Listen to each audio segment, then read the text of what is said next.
গাদিরে খুম একটি বাস্তব কোরআন, হাদিস এবং ইতিহাসের ঘটনা। কিন্তু কি হলো আজকে 1400 বছর যাবৎ মুসলিম উম্মাহ এই ঘটনা সম্পর্কে ওয়াকেফাল নয়। কারণ কি জানে না, বলা হয় না। অথচ পবিত্র কোরআন শরীফে গাদিরে খুম সম্পর্কে বর্ণনা এসেছে, হাদিসে বর্ণনা এসেছে। আসুন, আল্লাহ রাসূল 10ম হিজরিতে লক্ষাধিক সাহাবী নিয়ে হজ পালন করছেন। হজ পালন শেষে তিনি বললেন, সকলেই আমার সাথে মক্কা থেকে বেরিয়ে আসো। আল্লাহ রাসূল সকল সাহাবাদেরকে নিয়ে মক্কা থেকে বের হয়ে মদিনার পথে রওনা হলেন। এমনকি যারা মক্কার অধিবাসী ছিলেন তাদেরকেও আসতে বলা হয়েছিল।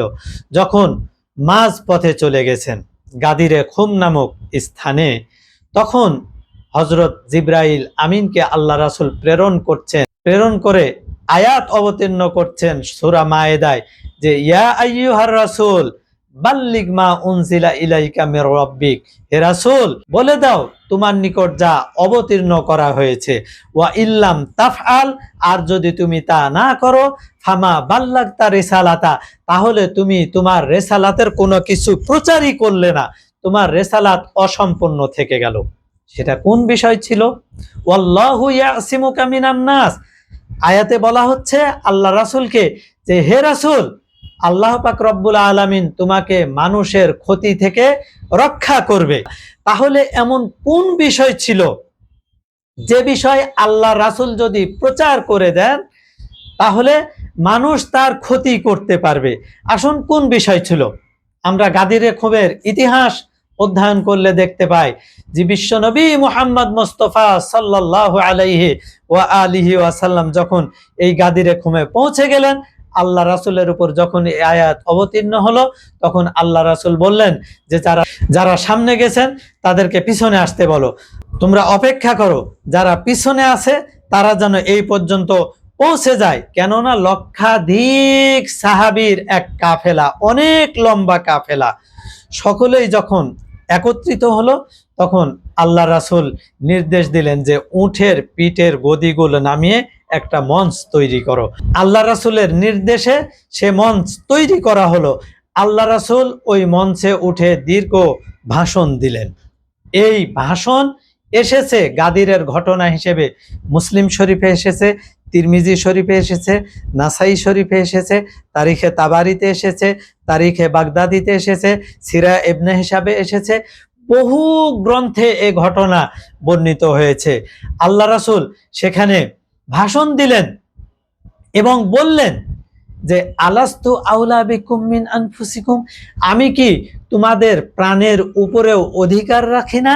সাহাবাগণ বললেন, ক্বালু বালা ইয়া রাসূলুল্লাহ, হ্যাঁ হে আল্লাহ রাসূল, আপনি আমাদের প্রাণের উপরেও অধিকার রাখেন। আপনি যা বলবেন সেটাই আমাদের জন্য করণীয়, আপনি যা নিষেধ করবেন সেটা আমাদের জন্য বর্জনীয়। এমত অবস্থায় আল্লাহ রাসূল হযরত আলীকে সেই মঞ্চে উঠিয়ে নিলেন। মঞ্চে উঠানোর পর হযরত আলীর হাত ধরে উপরের দিকে উঠালেন, উঠিয়ে বললেন, মান কুনতু মাওলাহু ফাহাজা আলিয়ুন মাওলা, আমি যার অভিভাবক এই আলী হচ্ছে তার অভিভাবক। এই কথা আল্লাহ রাসূল বলার পর বললেন, আল্লাহুম্মা ওয়ালিম মিন ওয়ালা, হে আল্লাহ, যে আলীকে ভালোবাসবে তুমি তাকে ভালোবাসো। ওয়া আদিম মান আদা, যে আলীর সাথে শত্রুতা পোষণ করবে তুমি তার সঙ্গে শত্রুতা পোষণ করো। ওয়ানসুর মান নাসারা, যে আলীকে সাহায্য করবে তুমি তাকে সাহায্য করো। ওয়াখজুল মান খাজালা, আর যে আলীকে অসম্মানিত করবে তুমি তাকে অসম্মানিত করো। আল্লাহ রাসূল গাদিরের এই খুতবা শেষে সাহাবাদেরকে চলে যেতে বললেন তাদের সকলের নিজস্ব স্থানে। এরপর হযরত আলীকে তার তাঁবুতে পাঠিয়ে দিলেন। পাঠিয়ে দেওয়ার পর এইবার সাহাবাগণকে নির্দেশ দিলেন আল্লাহ রাসূল যে তোমরা একে একে যাও, সকলেই গিয়ে হযরত আলীকে সম্বর্ধনা জানাও। কেন? হযরত আলী আজ থেকে মুমিনদের মাওলা হয়ে গেছে, অভিভাবক হয়ে গেছে।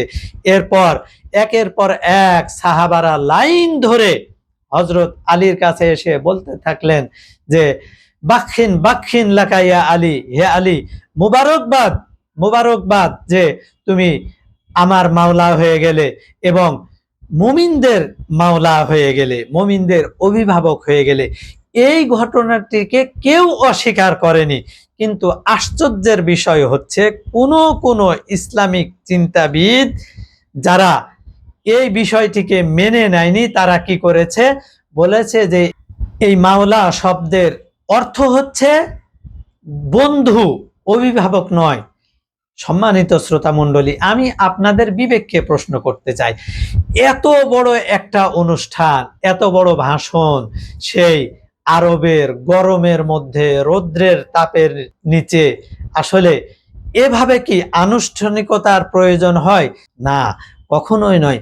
হযরত আলীকে আল্লাহর রাসূলের স্থলাভিষিক্ত হিসেবে, অভিভাবক হিসেবে, কেননা আল্লাহ রাসূল জানেন যে তিনি আর বেশি দিন থাকতে পারবেন না।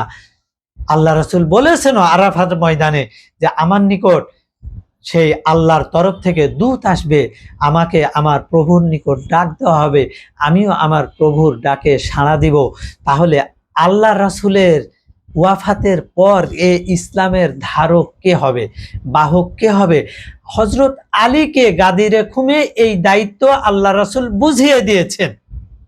তাহলে এখানে আমাদের এই বিষয়টিকে লক্ষ্য করতে হবে যে আল্লাহ রাসূল কিভাবে ইসলামকে, যারা বলেন যে ইসলামকে এমনিতে আল্লাহ রাসূল রেখে চলে গেছেন, আমরা একটা স্কুল এমনি ছেড়ে যায় না, একটা কলেজ এমনি ছেড়ে যায় না, একটা অফিস এমনি ছেড়ে যায় না, আর আল্লাহ রাসূল এই ইসলামের এই অবস্থা 23 বছর যাবত তিনি দিন প্রচার করে, আর ইসলামকে এমনিতেই তিনি ছেড়ে দিয়ে চলে যাবেন?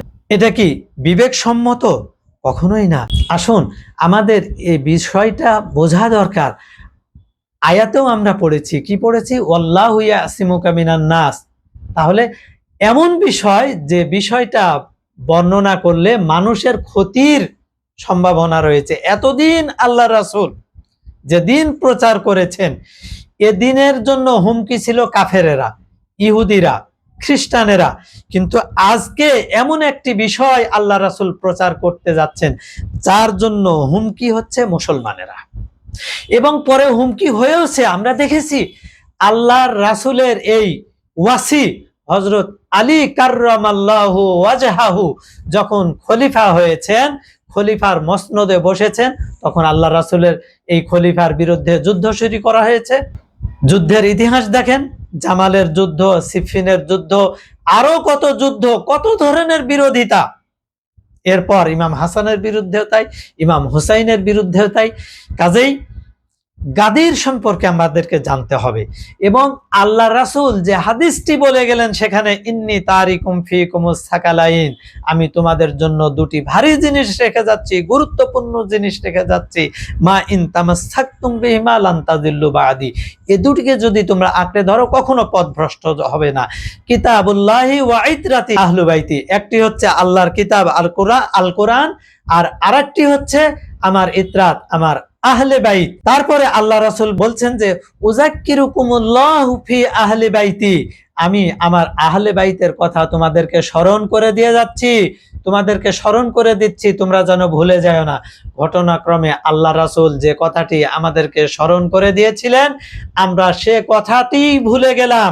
আজকে এই গাদিরে খুম জানি না, গাদিরে খুম সম্পর্কে আমরা অবহিত নয়, যার কারণে আজকে দেখুন ইসলামের মধ্যে কত মত, কত ভাগ। আজকে যদি আমরা গাদিরে খুম সম্পর্কে সকলেই অবগত হই এবং রাসূলের রেখে যাওয়া রাসূলের আহলে বাইতকে গ্রহণ করি, তাহলে ইসলাম সহজ হয়ে যাবে এবং আমাদের ঐক্যের পথ খুলে যাবে। আমরা মুসলমানেরা একসাথে ইসলামের পতাকা তলে একত্রিত হয়ে আজকে আমরা ইসলামের পতাকা সারা বিশ্বে উড়াতে পারবো ইনশাআল্লাহ।